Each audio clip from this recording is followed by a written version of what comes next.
Личный кабинет абонента.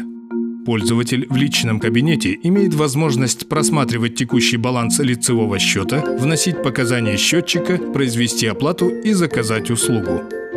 Для того, чтобы начать пользоваться личным кабинетом, вам нужно зарегистрироваться на сайте www.aostng.ru. Пройти регистрацию на сайте очень просто. Достаточно ввести свой email и придумать пароль.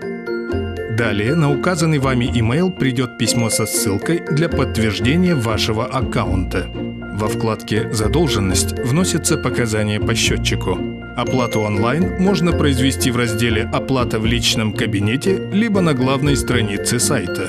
Все операции по вашему счету сохраняются в разделе «Платежи».